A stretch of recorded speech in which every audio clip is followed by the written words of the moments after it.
It's the Morning Star Drive 117.8. You soaring up with sky, now's the time, don't delay. I'm sitting in my ride and it's time to fly. So let's realign, just listen and fill your mind. Hey guys, how is it going? And welcome to the Morning Star Drive on 117.8.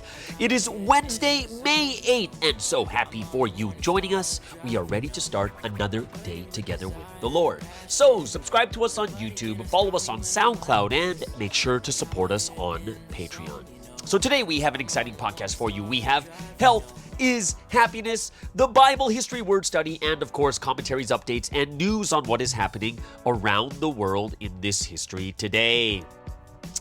All right, everyone, how are you doing? And I hope you guys are having an awesome week. It is already hump day, the middle of the week. Hope you guys have enjoyed your week thus far. Don't forget, every Thursday we have Q&A, question and answer. So get those questions ready. Send them to me whenever you can. And if you haven't yet, for today's video, please leave a like. Please leave a comment to build our community. Just super happy for everyone joining us every weekday on the Morning Star Drive. So let's get up and support each other each and every day. This week's Sunday message title is Our Hope is God's Purpose of Creation. All right, everyone. Yes, it is Wednesday already. I am leaving tomorrow morning to Taiwan. I am getting super happy about that too. I hope that your week has gone well thus far.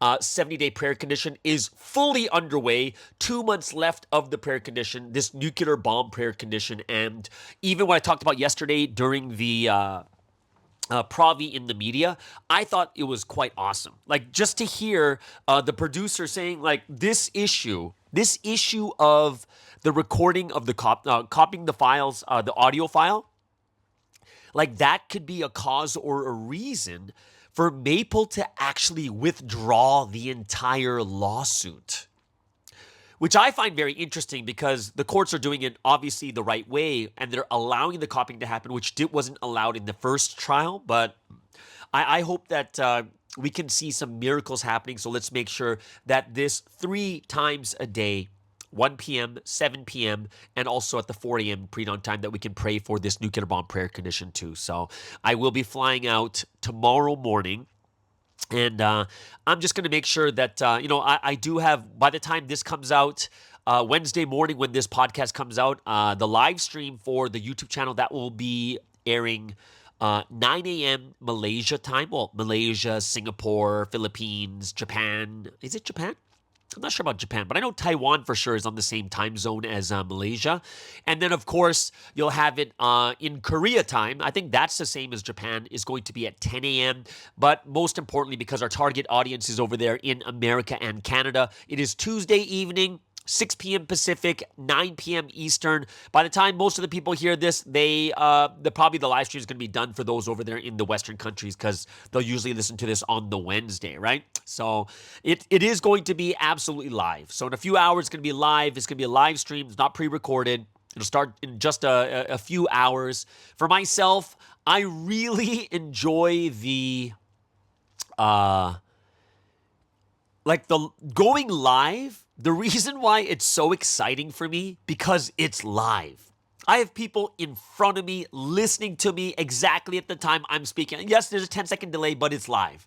I get to see their reactions. I get to answer their questions, right? So for me, I enjoy it the most. I really like this style. It's the closest I can get to like a real lecture. It's the closest I can get to, right? So make sure you bring out your friends, share with them. And even if you cannot join the live stream, go ahead, watch it later, send it to your friends, your family, any newcomers out there. We're going to have a lot of good topics out there too. So those of you out there in the U.S., like I said, by the time you listen to this, the live stream is probably already done. But if you can, this thing's going to be up. So make sure that you get all this ready and done, because, let's make this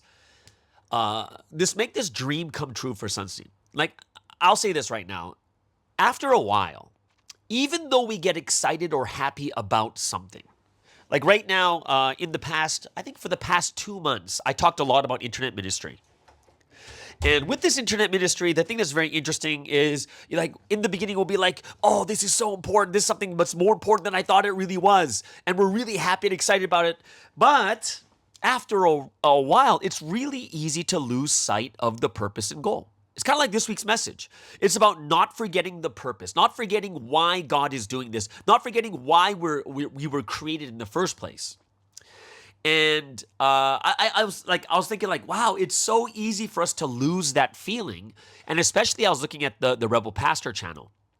And I thought to myself, what would be the greatest glory that could happen from that channel, the Rebel Pastor channel? And I really thought about this. And I thought about this when I was in Korea. And I said to myself, it's like, you know what?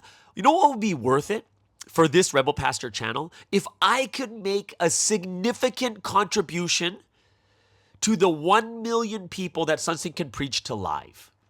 Imagine that, Sunsin comes out and then he does this huge, live stream. It's live. And we get all these YouTubers and social media people and they all begin to post live what Sunsin is saying.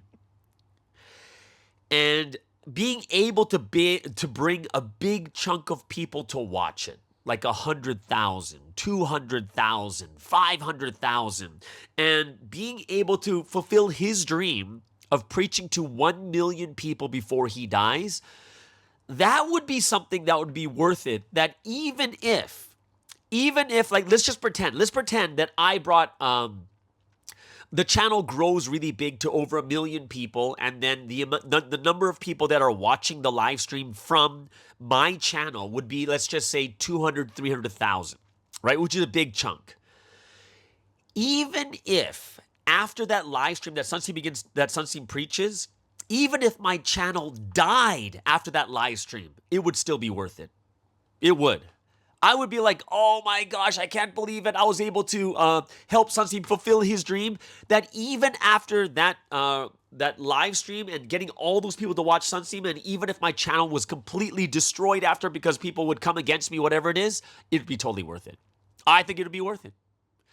So, we have to always remember, we can't forget why we're doing these types of things. And remember this is more of, it's more about the future, especially internet ministry. It's not about the present.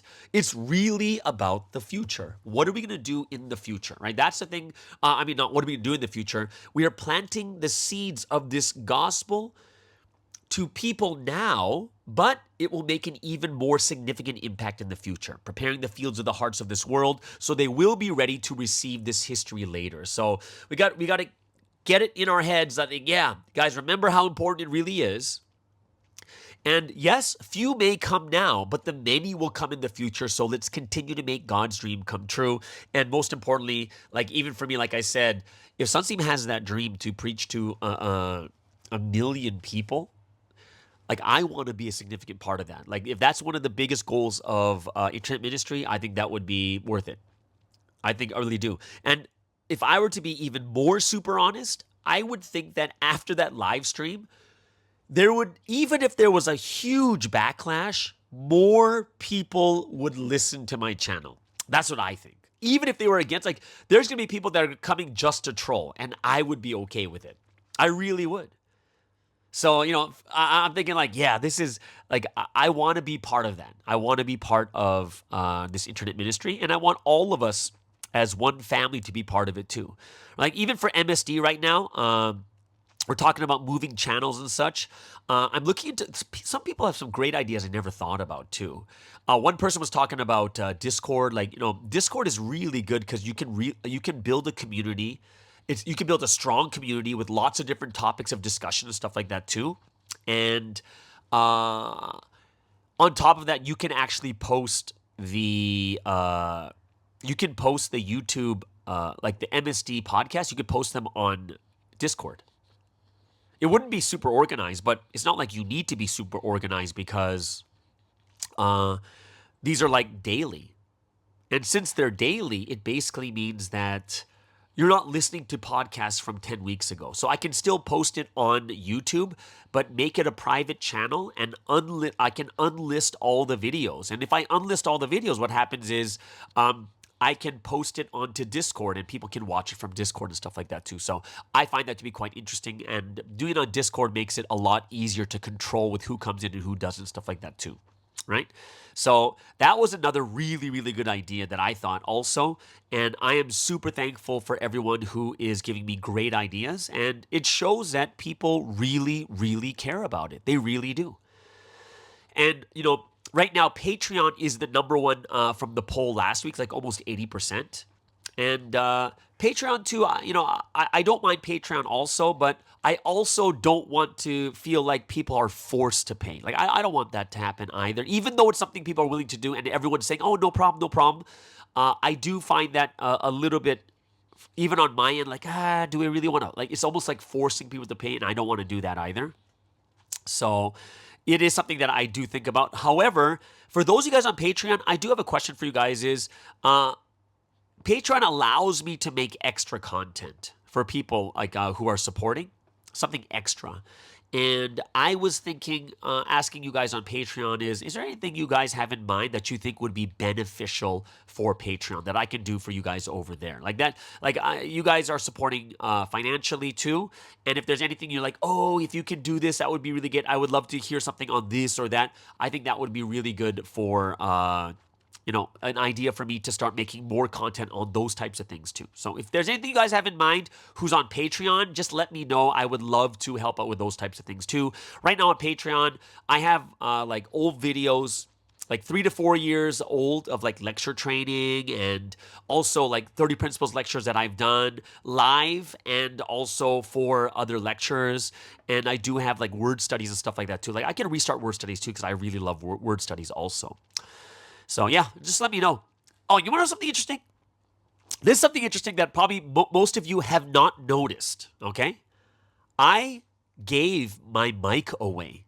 So that there's this big mic that I lug around with me everywhere I go, and it's a really, really good mic. It's a USB mic. I carry it around everywhere I go, and I gave it to Pastor Baker before I left, so he can give, now he's going to be able to give even better content. I'm not better, so better sounding content, because he's using the mic that I gave him.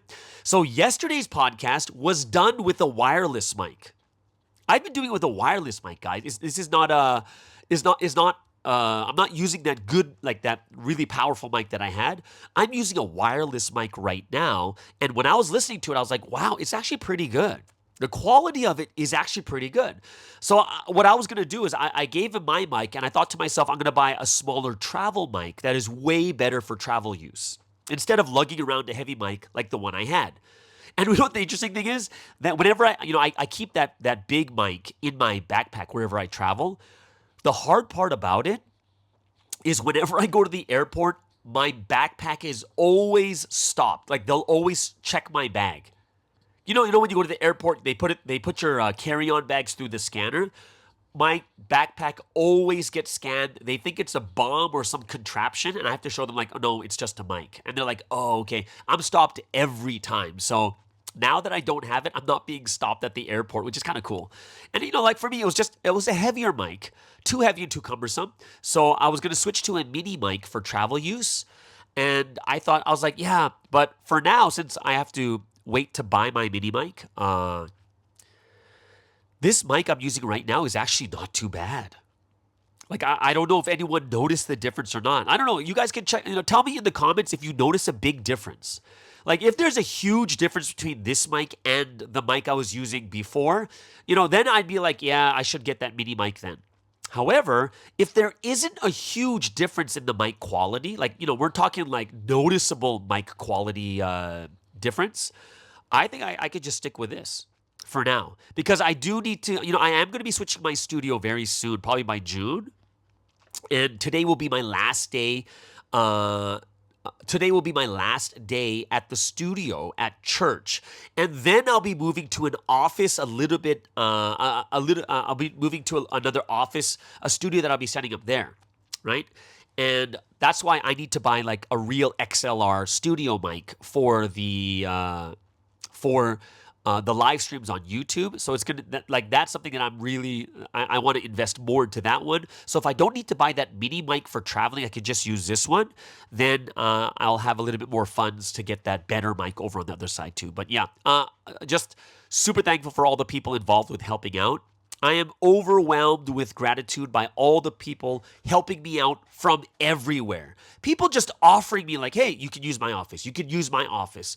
And people, yeah, they're doing a lot. And I'm very grateful and thankful for all this amazing work that people are doing. So, MSD can be done everywhere I go. But the specific live streams, I do want to get better equipment for that. So I am going to get that mic.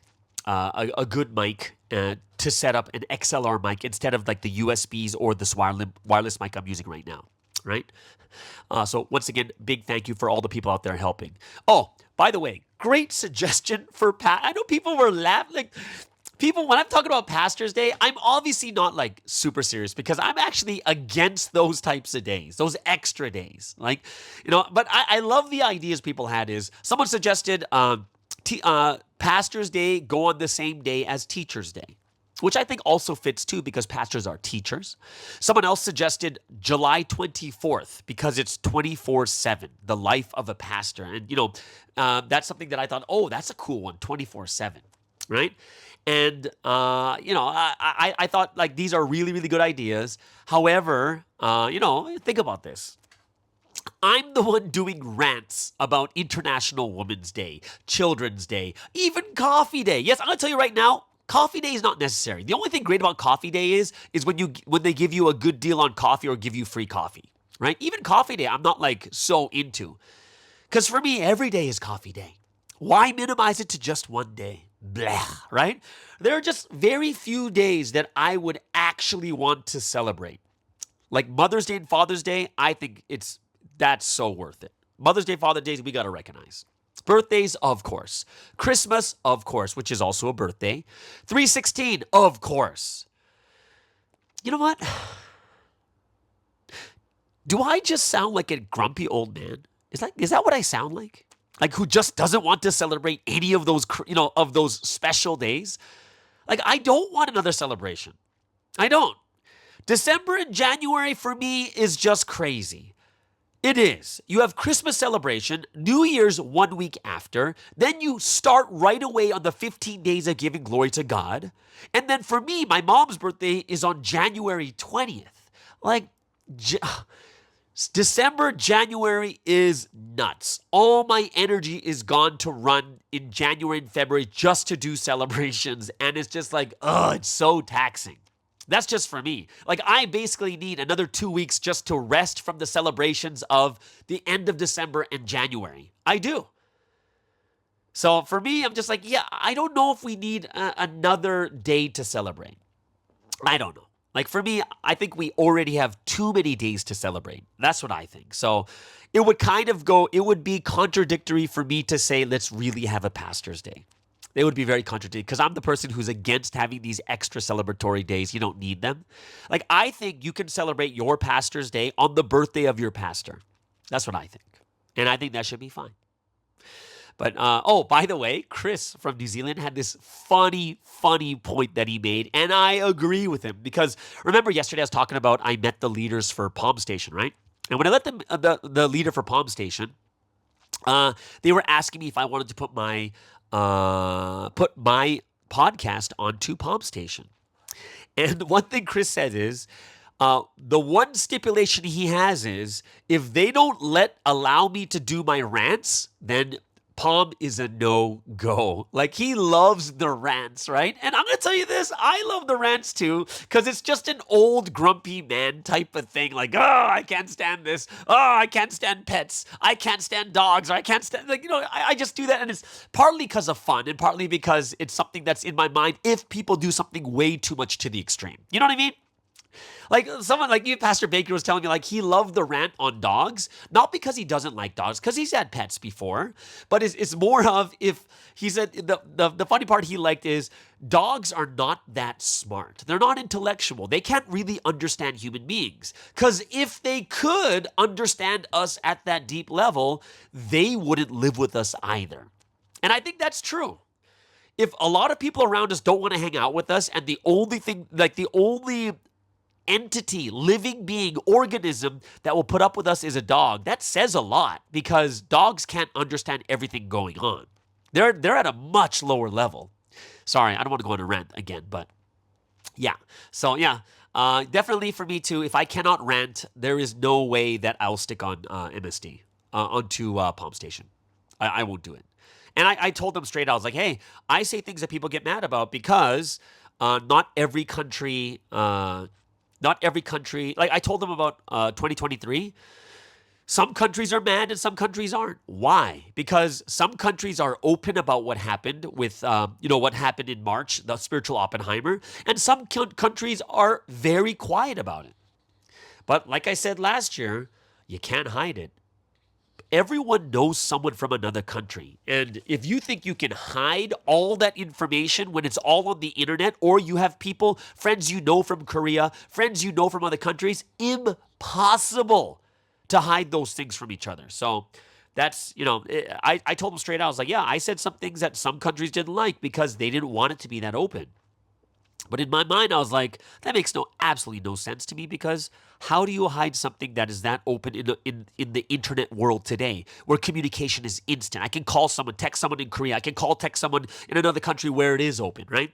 So I did tell them that, and I'm like, yeah, I'm going to say what I want to say. So if you guys don't like that, you better not put me on MSD. You know what I mean? So they basically said, oh, you can write a letter. And if I write a letter, I'm not going to write the letter saying, can I go on Palm Station? My letter, this leader will send the letter for me. This letter is going to be straight up, this is what I do on MSD. Is this okay for Palm? That's my question, right? So that is something that I do think would be quite interesting to see what they think about that also. New poll just came out. The poll's about burnout. And I think it's so interesting because, remember, I spent 2 weeks over there in Korea, and I spent a week with the bakers. Right? And this poll comes from a conversation me and Pastor David Baker had on burnout. And he had new realizations on it and such. But I wanted to ask the community what they thought about burnout. And what is the reason? I'm sure there's multiple reasons why we burn out. But what would be your significant or number one reason why you burn out? Is it because you're overworked? Is it because there's a bad community? Now, what does it mean by bad community? It doesn't mean people are hurting you, like people are beating you, whatever it is. A bad community can mean one of two things. Number one is there's no support. No support meaning there's no one there to support you, that even when things go bad, there's someone to talk to. There's an environment, a culture there where you can easily open up. Or bad community could be that people are hurting each other, right? You're getting hurt by people. And this includes yourself, guys. I'm going to tell you this right now, is getting hurt by people doesn't necessarily mean it's because of them. A lot of times it's because of yourself, right? So that's, you could be part of that bad community. Also, the reward is not worth it. And this is both intrinsic and extrinsic. Reward not worth it means that the amount of effort and the amount of effort and work that you put in, do you get enough back? This is not about money, not just about money. This could be anything from you feel acknowledged. You feel that people really value what you're doing and stuff like that, right? So that's what it means. The reward is not worth it. It's both intrinsic and extrinsic. And something else would be even when you look at evangelism, sometimes people will say evangelism is not worth it. Why? Because you put so much effort and love into these newcomers, but none of them pass. So in the end, you feel like it's not worth it. You know what I mean? You can feel it's not worth it because you put too much in and you get nothing out of it. And that's another conversation we had. And the last one I would say for burnout would be you're in the wrong job. You're in a mission or a job, it's both for career and for providence, that just doesn't fit you. For me, I know for myself right now, head leading doesn't really fit me. And because it doesn't fit me, I don't want to do it, right? It's not one of those God, God, I'll do anything you want. But it's kind of God also gives us free will. And we need to understand ourselves well too, that when someone who asks us to do a mission, and they don't really know us very well. Maybe they're not very spiritual either, but after they ask us, we might think to ourselves, oh my gosh, this is from God, and you do it, right? It's more of, you got to know yourself. You got to know what fits you and what doesn't, right? So, sometimes you could be in the wrong job. Or you guys, I'm sure there's multiple reasons why. It's probably more than one, too. But I would say which one is the most, the biggest reason why you would burn out. All right? So I just wanted to know what your thoughts are on it, too, because I think it's a big and important question also.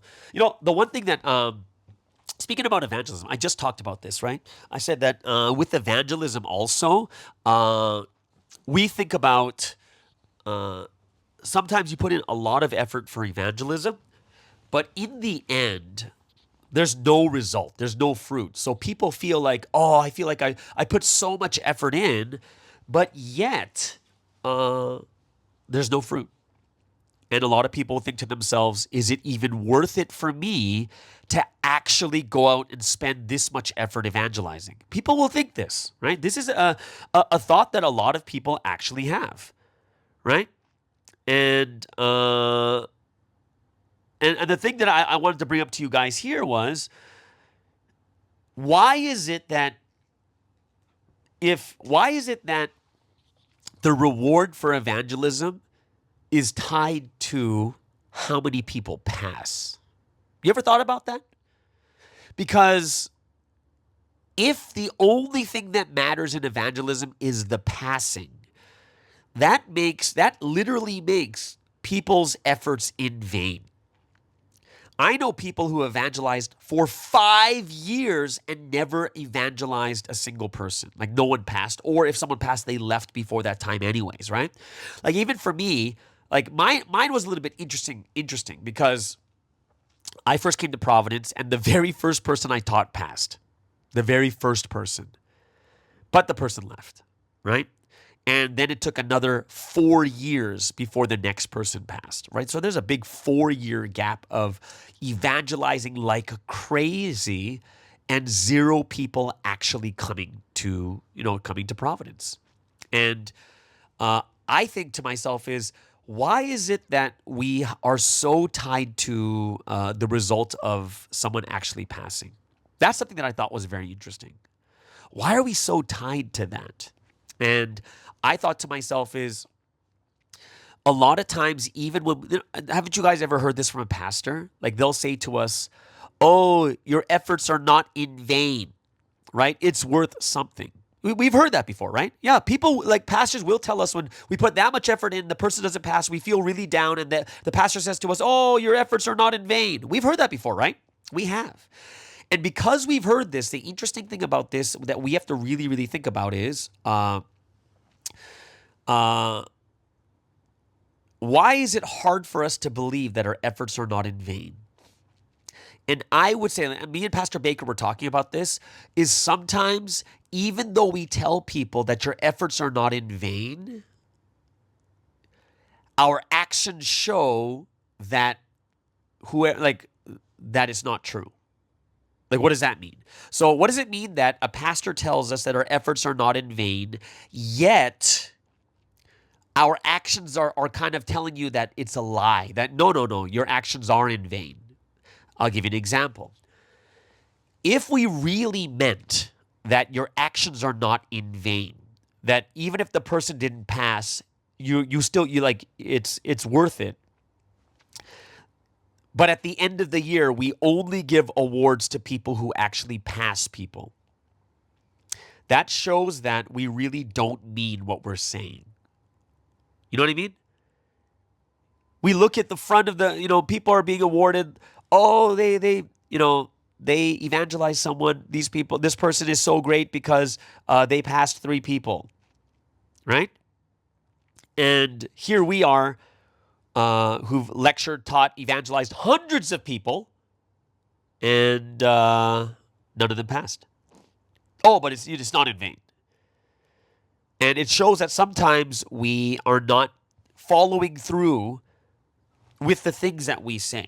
And that's why I do like the new merit system that's happening in Providence, which has to do with, all right, guys, we should be awarding people for how many people they've met. We should award people for how many people they've lectured. We should award people, and there's so many things we'll look at and say, yeah, we should award people for these types of things.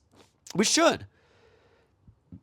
Because that's showing people that, yes, your efforts are not in vain. You are contributing to something greater. You are.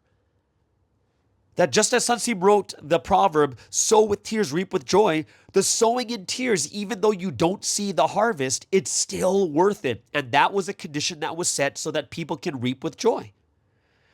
And I think that's one of the reasons we have to really look at and say, yeah, your efforts were not in vain. And you'll be like, wow.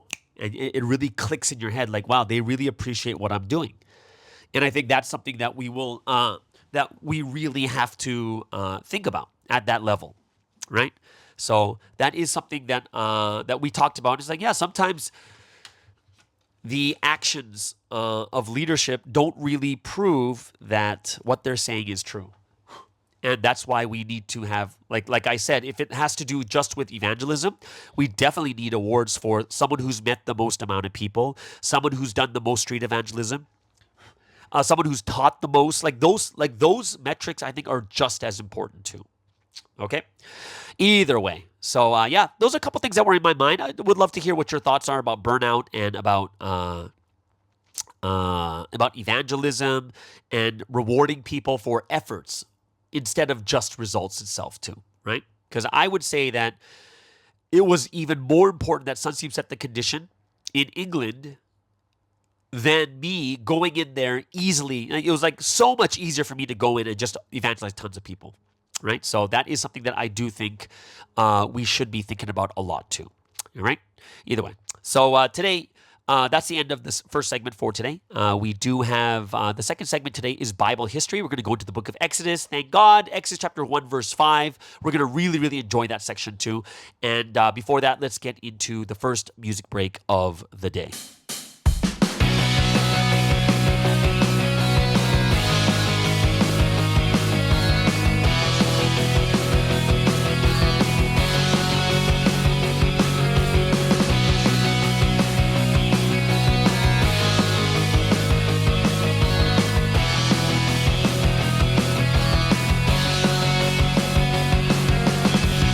You lift me up from falling.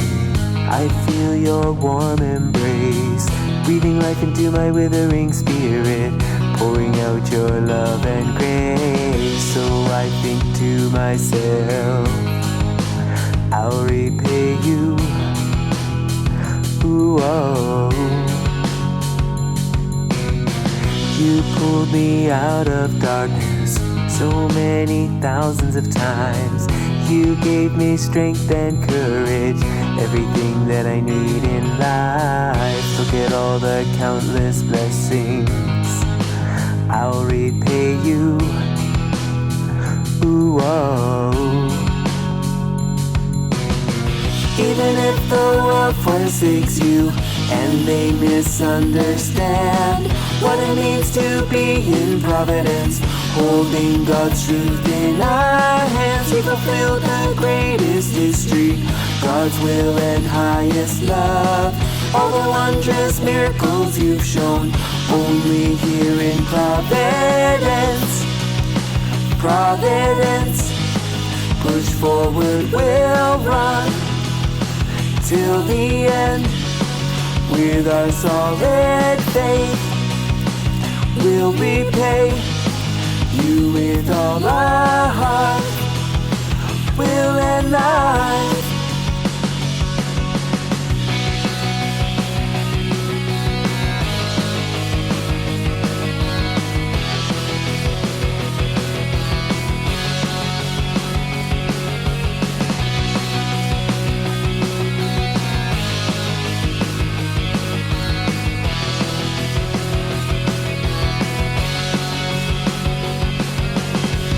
And now the seals are broken, the treasures now revealed. You've shared his highest wisdom, valued secrets of how to live. Looking back at all the memories, I'll repay you. Ooh, oh. Even the world forsakes you and they misunderstand, what a blessing it is that you're here, acting with God hand in hand. We've received the greatest rapture, we've gained eternal joy. This is God's final history, never will it be destroyed. Providence will shine our brightest light for your dreams. Your word fills the earth. Yeah, we'll preach, gain all that you want to achieve. Even if the world forsakes you and they don't understand, we're more than proud to be here, holding God's truth in our hands. We fulfill the greatest history, God's will and highest love. Your words, your precious providence, we'll cherish it till the end. Providence, we'll stand till the end. Providence, we'll live with our God. Providence, love God with our heart, will and life.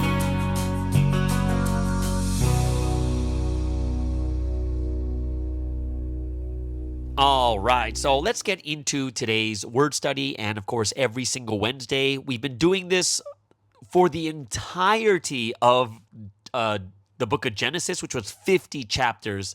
So if you divide 50 chapters by 9, 9 times 5, it's like 9, 10. It's been 10, right? 50 chapters. Wait. Am I lost? 5 times 10 is 50. Yeah, 5 times 10. So it's been 10 weeks. We had 10 weeks of going over the book of Genesis. 10 weeks, right? And we finished all 50 chapters, and now we are going into the book of Exodus, right? So Exodus is quite an exciting book because it's about the story of Moses. And I think that it's something that we look at and say, oh, like this is one of the most famous stories, not just in Judaism, but also in Christianity. And it's something that Sunsteam talks about all the time too. All right, so let's get into Exodus chapter 1. And Exodus chapter 1 is where the oppression or this enslavery of the Israelites actually begins.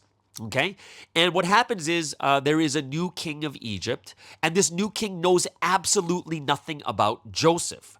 And because of that, he looks at the Israelites and says like, oh my goodness, these people are taking all the best land. They're growing too quickly. They're becoming too rich. Let's do something about it. So let's put them into slavery. Okay. And Sunsteam actually talked about this king too. And Sunsteam said that this king, one of the biggest problems of this new king of Egypt is he knew nothing about Joseph. And Sunsteam talked about how important it is to know history. Because think about this. If you don't know history, it can actually hurt you later. Example is this story. Joseph is someone who saved Egypt. Without Egypt, this king could not be the king that he is right now. He might even be dead because so many people would have died from that massive famine. Which means Joseph saves Egypt, Israel saves Egypt, which means that Egypt now owes Israel, right? So now that Egypt owes Israel, but instead of paying them back, instead they put them into slavery, which puts them more into debt, which causes Egypt, to go into debt to Israel, which, how do you pay them back then? Well, the paying back becomes even bigger. And we'll see that even later in the Bible, when we look at the story of King Josiah, that this is one of the big reasons why Necho went to fight with Assyria. It's the owing of what Joseph did for Egypt, but was repaid with slavery instead, right? So you'll see that, this is something that he should have known. It could have been a much better situation. They could, instead of owing, they could have been doing things together and would have got blessed instead, right? So for us too, we have to realize how much we need to know history also, because history tells us where we are right now. History will tell us like, oh, this is the reason why this is happening or this is happening, right? So what happens is Israel is now put into bondage by an ignorant king. But even though Israel was put into bondage, no matter how much they enslaved them or treated them badly, Israel kept growing. They kept having babies, right? And this made them even more powerful, which makes me think about the situation in the world right now where the birth rate is so low. And we don't realize how much births can actually help a religion or a nation or can hurt a religion or a nation. Remember what I told you guys before in religious sociology, it's the professor Massimo Introvigni was saying that the cutoff, when does a new religion become a mainstream religion? It's when you look year to year that more than 50% of the growth of the church is from second gen or from the next generation. That's when you know where a religion is new and turns into a mainstream. Why? Because they are now self-sustainable. Over 50% of new members year after year is not from street evangelism, is not from conversion, but it's actually from giving birth. And that's what makes it that much, that's why the birth rate becomes that important.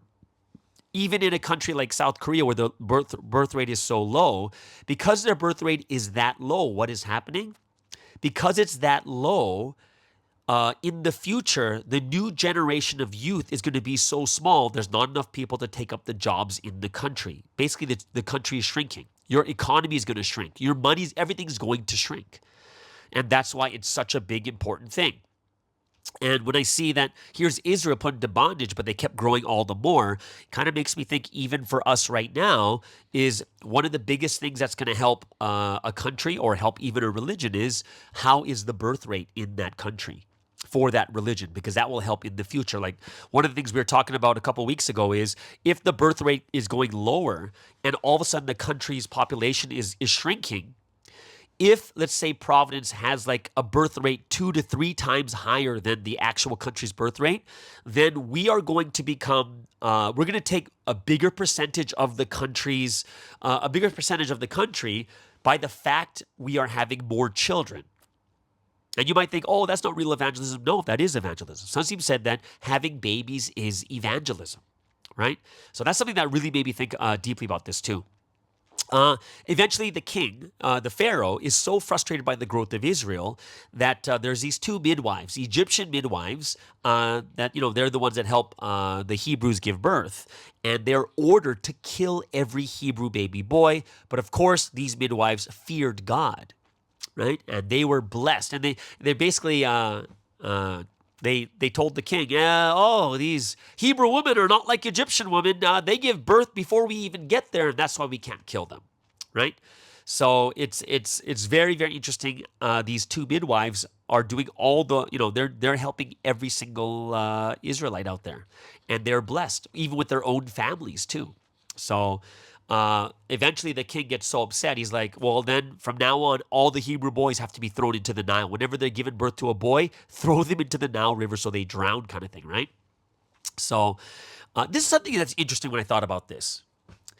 So the Egyptian midwives are told by the king to basically commit infanticide, right? Just to kill all these baby boys. And they lied to the king. Now, this is the interesting part for me. There's two interesting reasons. Number one is these 2 midwives did something that all of us would commend. We'd be like, oh my gosh, they saved all these babies from dying. They stopped an infanticide and these babies all lived. They basically just, they got rid of abortion, whatever it is, right? And all of us, I would 100% say we would commend them. Wow, you did such an amazing job. You did the right thing. You did the right thing. And we commend these women, right? But the thing that's interesting about us is these midwives lied. They didn't tell the truth to the Pharaoh, and we're okay with it. And this is something that I bring up to you guys because a lot of times people are like, oh, we can't lie. Oh, we can't lie to do this. Oh, we can't lie and say that we're not in Providence. Oh, we can't lie about this or that, right? And a lot of times we're kind of, in these situations, we think to ourselves like, oh, no, you can't lie about certain things, even if it's something for the greater good.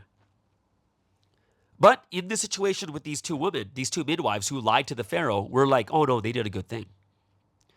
But in life, we're going to go through situations like this, especially when there's going to be when there's going to be persecution. Which means if none of us were like shouting out, oh, how dare they lie to the Pharaoh and not kill these babies? It means that not all lies are considered wicked and bad. Some lies are necessary for the good. And I think we would all agree with it looking at this situation right now. Like, what would you think? What would you think about someone who goes against these midwives and says that it's so wrong and say, oh, they're wicked. They lied to the Pharaoh. And if someone went against these midwives, what would you actually think? Would you think positively or negatively about those types of people? And honestly, we would think negatively about them because we're like, they did a good thing. So it's something that we have to keep in mind is like, yeah, there's sometimes, the lies are necessary. Are they going to hell? I don't think so. I really don't. Exodus chapter 2. It's the birth of Moses. So, good thing about Moses, one thing you need to know is mother and father, both Levites. And baby was amazing. So, for 3 months, the mother hid him away. But, it got to the point he was growing too big that basically she needed to, put him, she put him in a basket and put him into the Nile River. And this is obviously something that God has inspired. Because when you look at this story is really amazing. It's crazy amazing how Moses actually lived. Number one is he should have died. He should have been thrown into the Nile. Number two is when the mother sent him away in a basket down the Nile, she had no idea what was going to happen. He could have drowned, right? He could have been found by someone else and they would just open it up and throw the baby in the river. So she puts Moses in a basket in the Nile. The Pharaoh's daughter, this is coincidence or this is God's will? The Pharaoh's daughter is bathing, finds Moses, wants to keep the baby. She's inspired. Finds the baby's mother. The baby's mother eventually nurses her own baby until the Pharaoh's daughter takes a son as her own. That's like the only way Moses could live.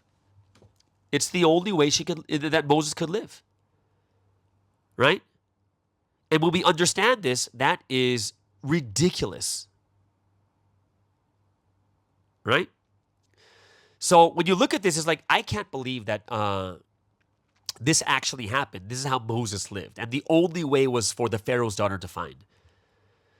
So Moses then eventually grows up in the palace as the Pharaoh's daughter's son. And one day sees an Egyptian beating a Hebrew severely. And Moses gets upset and kills the Egyptian, okay, which is against the law, obviously, and the punishment is death. Later, he sees two Hebrews, and one Hebrew is beating the other Hebrew. He's like, come on, guys, like, why are you beating each other like this? And asks, why are you doing this? But then they're like, what, you're going to kill us like you did the Egyptian? And that freaked Moses out. And then he realized people knew. And the news eventually got to Pharaoh. Pharaoh gets angry and tries to kill Moses. But Moses flees to Midian. So Moses runs away. He goes to Midian. And there's the priest's daughters. He has 7 daughters. And this priest's daughters are watering the flock, but were being driven away by other shepherds, probably because they were women and not men. But Moses saved them and watered their flock. The women come home early. Father's like, what happened? He's like, oh no, there's this guy that helped us to water our flock. And he's like, invite him to dinner. And then it's so crazy. Like the way it's so interesting how the thinking is, but it's like, oh yeah, and I'll give you my daughter to marry. Isn't that crazy? You save, like you're basically just doing a nice thing and then you're rewarded by giving someone's daughter to marry. He then has a child. And then what eventually happens in Egypt is the king that hated Moses or who was after Moses dies, and Moses is now allowed to go back. So Exodus chapter 3 is Moses sees the burning bush. It's on fire, but it's not burning up.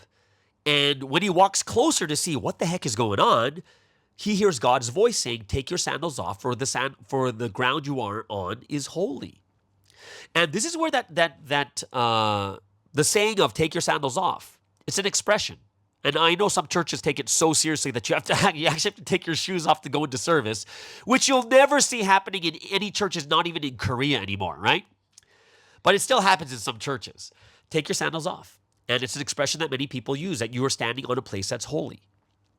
And the sandals that Sansi talked about, it means that has to do with your heart, right? The sandals is between your feet and the ground. And Sansi talks about the importance of taking off your sandals, something that stops you from feeling. It means that it's like the calluses. It's the extra, like the thickness that the calluses and the blisters that grow on your heart because you've gone through a lot of things. And taking off your sandals, taking off the sandals of your heart is something really deep. Your own thinking, your own perception, the hurt and the pain, it stops us from really feeling God or seeing God properly. And being in a holy place, we have to truly feel with our hearts. Let go. Be vulnerable to God, with nothing stopping us from feeling everything. And God is telling Moses right now, it's time, then Moses comes before God, and God is like, hey, it's time to save the people of Israel. And I want you to do it. And Moses is like, no, I don't want to do this. Right? I really, really don't want to do this.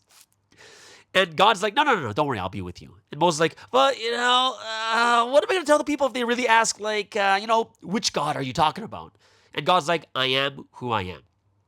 And obviously, Sansi means that it is someone who does not need another. It is someone who is self-sufficient, self-sustainable, does not need anyone or anything to live. It is God who God is.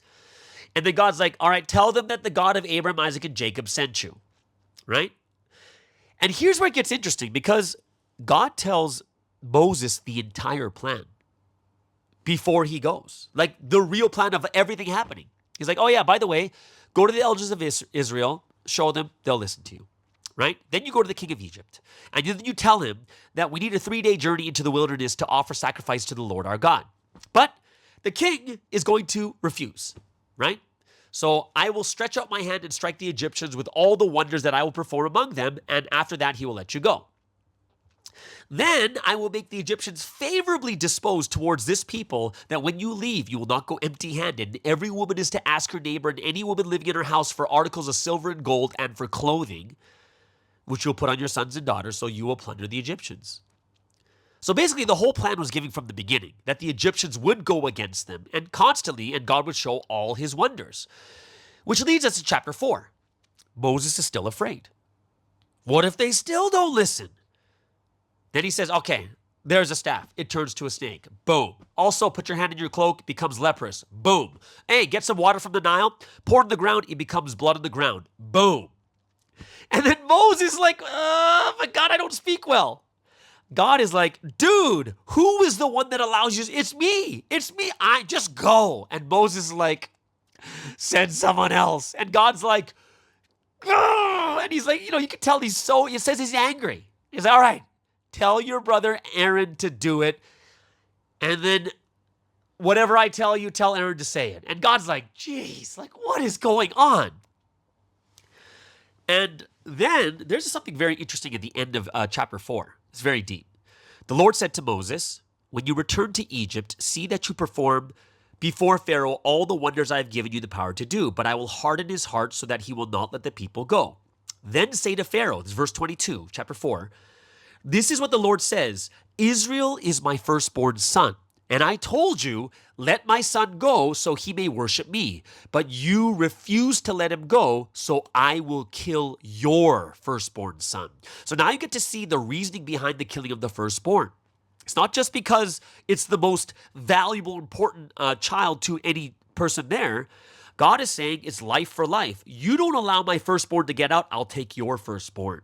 So it becomes very interesting why the firstborn was very symbolic. And the next part is even more interesting. On the way to go to Egypt, what happens? The Lord meets Moses and is about to kill Moses. But his wife takes a flint knife, cuts off her son's foreskin, so circumcises her, touches Moses' feet with it. And then God left them alone. What does it mean? Well, Sasim never talked about this. The only thing we know for sure is that anyone who doesn't circumcise their child is cut off from their people. Here is Moses going back to his people, right? Where the law, he has to obey the law. He's the leader of them. And Sansi never talked about this, but the one thing that is possible that some scholars do bring up is the fact that Zipporah, his wife, was not Hebrew and did not ascribe to circumcision. And there's possibly fighting between the two, and Moses didn't circumcise his own son because he gave in to his wife. And then during this time when Moses is about to die, Zipporah gives in to circumcision and allowed Moses to live. And, this is something that's important because according to the law, the covenant between Abraham and God, if you do not circumcise, you would be cut off from your people, right? So, that's a very interesting thing. It's just like these 3 verses that pop up. It's very, very interesting. So Moses, and then later on, Moses and Aaron bring together all the elders of Israel. And they basically say everything, show all the signs, and they believe that Moses and Aaron were from God, right? And they bowed down and worshiped God when they heard how much God was concerned about them, and he saw all their misery. Now, Exodus chapter 5, it says, Moses and Aaron go to Pharaoh and say everything that God told them to say. Pharaoh gets upset, like God said in the beginning, and they requested their people, to let their people go. But then Pharaoh's like, oh yeah, really? Really? All right. Everyone take straw away from them for making bricks. But they still have to make the same amount of bricks. Their quota is still the same, basically making their life even harder. And of course, as tribulation comes and difficulties, the Hebrews were so upset at Moses and Aaron that they were going through this tribulation because of them. And they basically kind of went against Aaron and Moses because the situation was bad. And that's kind of the ending of the first 5 chapters. Okay, so there it is, guys. That is the ending of the first 5 chapters of Exodus. Hope you guys really enjoyed that. I hope that you got some good commentary from that too. And if anything else, guys, I hope you guys will enjoy the next 5 chapters next Wednesday too. All right. So before we go into health is happiness, let's get into the final let's go to the final music break of the day.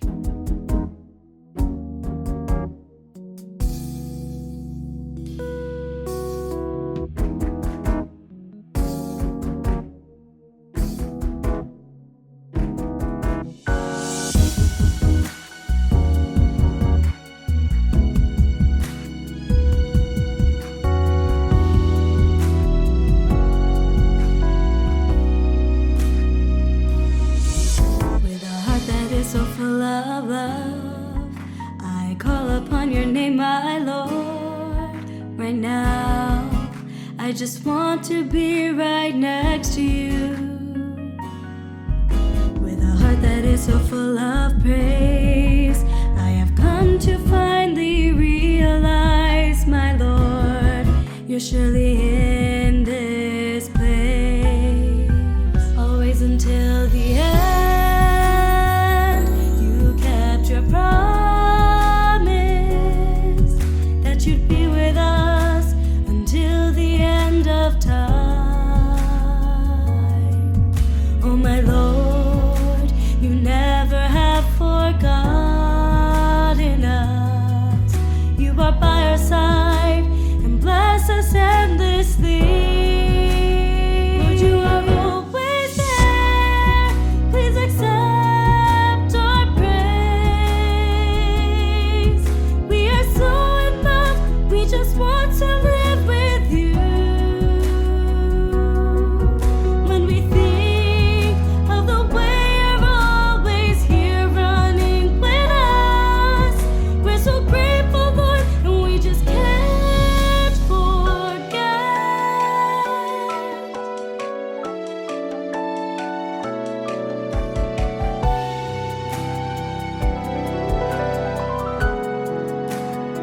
We're in this church of peace and love abounding. I'm rejoicing in this heaven on the earth. With my heart set firmly on that world of gold, I will keep my faith and glorify your name. Lord, you are always there. Please accept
Okay, so let's get into our final segment for today's Wednesday podcast.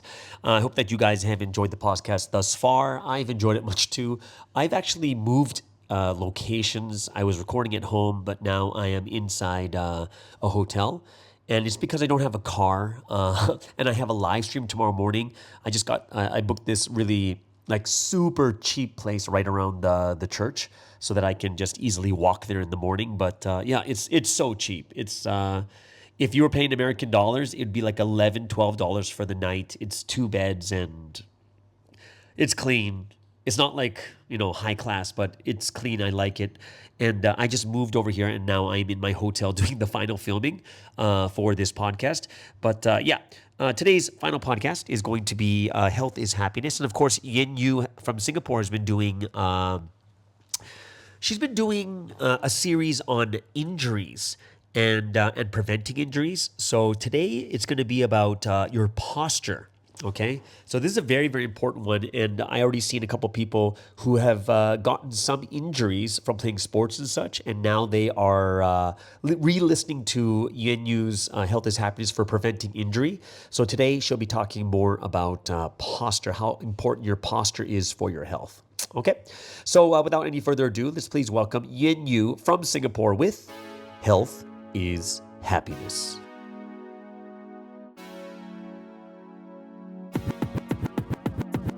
Hello everyone, my name is Yuan Yu. I'm from Singapore and I'm currently finishing up my studies in physiotherapy. For today, I will be talking more about good posture and back care. I'd like to give thanks to the Holy Trinity, Pastor Sky and Julius for this podcast platform. As a small disclaimer, this is general health advice. If you have any existing medical conditions or any questions, do seek clarification first.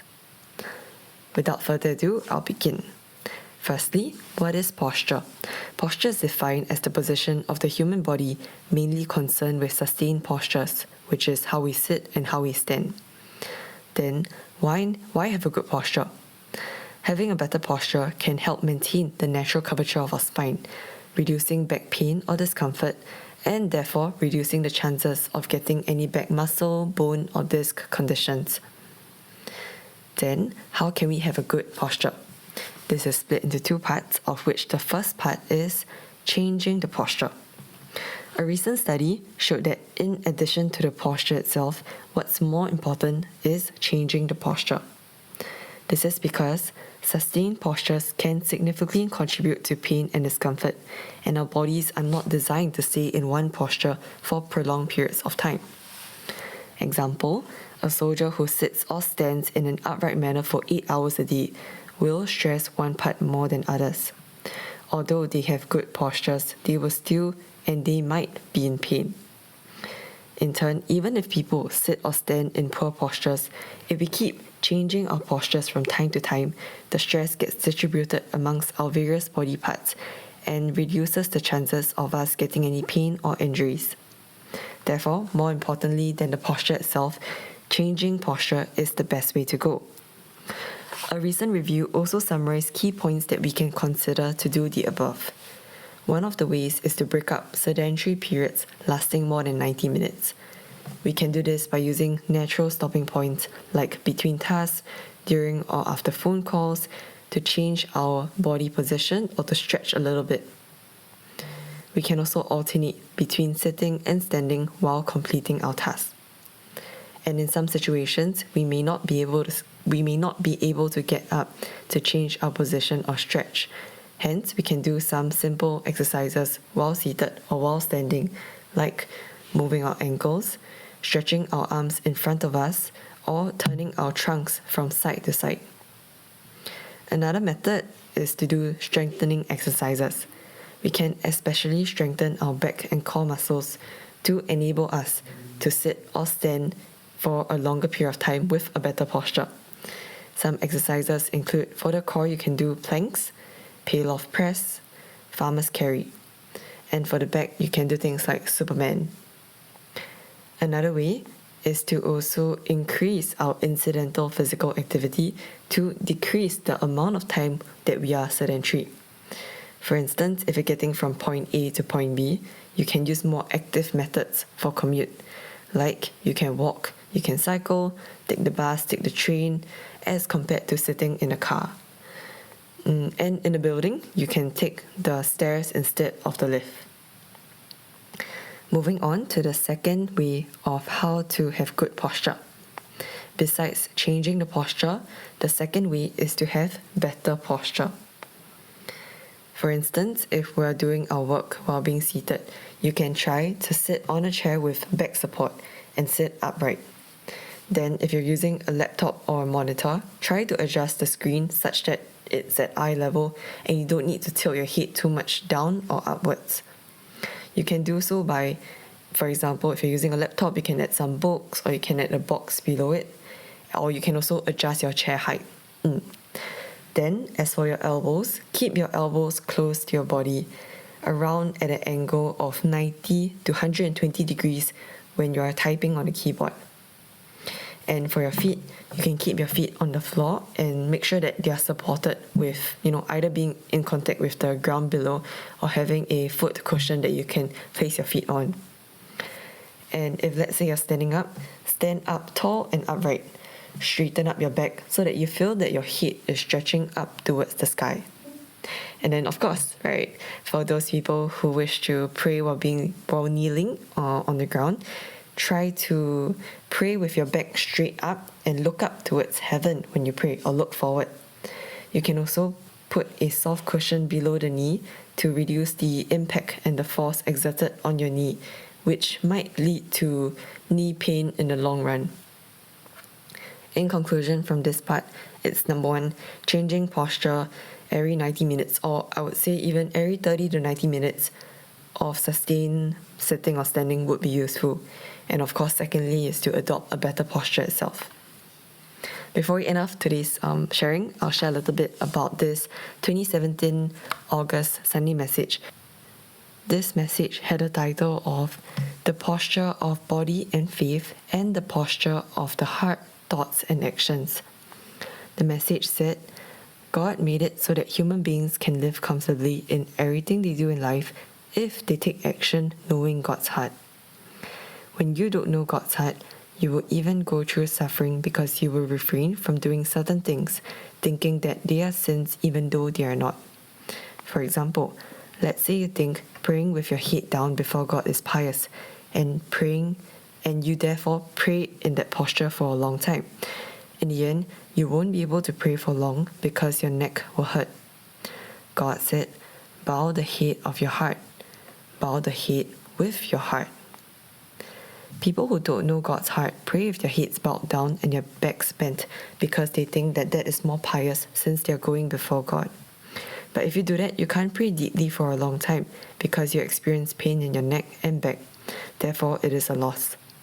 A typical adult head weighs about 4 to 6 kg. And your neck supports this weight when your head is straight. But when you bow your head, gravity will increase that pressure to 5-fold and your neck has to support about 25 kg. Therefore, if you pray with your head continually down, you can't pray for a long time because your neck will hurt and you'll be bothered by that pain. And if you do so, you are far more likely to fall asleep because the nerves in your neck are tired and fatigued. Most people who fall asleep during prayer are people who bow their heads. Therefore, you should pray with the head of your heart bowed while keeping your neck straight. God designed the human body so that we can live comfortably if we keep our posture straight.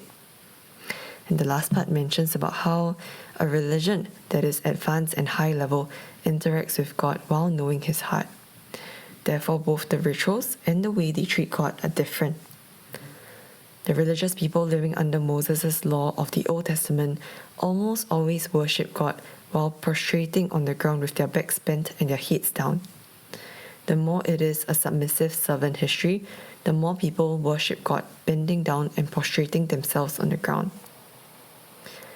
In conclusion, you have to have the correct posture for the body of your faith and a correct posture for your heart. Only then will you see and perceive God's actions correctly. With faith too, if you don't fix what is bent, you become crippled in faith as a result, and thus you're unable to take action correctly.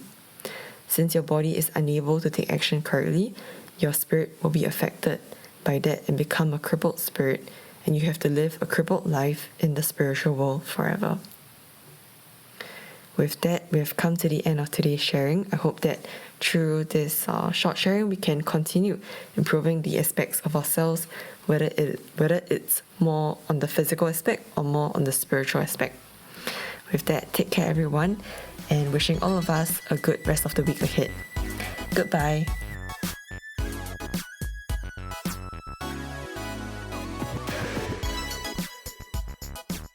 And that's a big thank you to Yen Yu over there in Singapore for another wonderful edition about posture and preventing injuries for health is happiness. If you have any questions or anything you want to say to her, go ahead, leave it in the comments below. I'm sure she would love to hear your responses if you've tried any of the things she talks about too. Okay, so there it is, guys. That is today's Wednesday podcast. Hope you guys super enjoyed it as much as I had. Everyone have an amazing and awesome service tonight, and we'll see you guys again tomorrow on the Morning Star Drive on 117.8. It's the Morning Star Drive 117.8. You soaring up with sky, now's the time, don't delay. I'm sitting in my ride and it's time to fly. So let's realign, just listen and feel your mind. I'm burning with desire and the passion.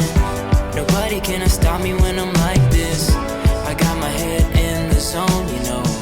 I'm on the Morning Star Drive.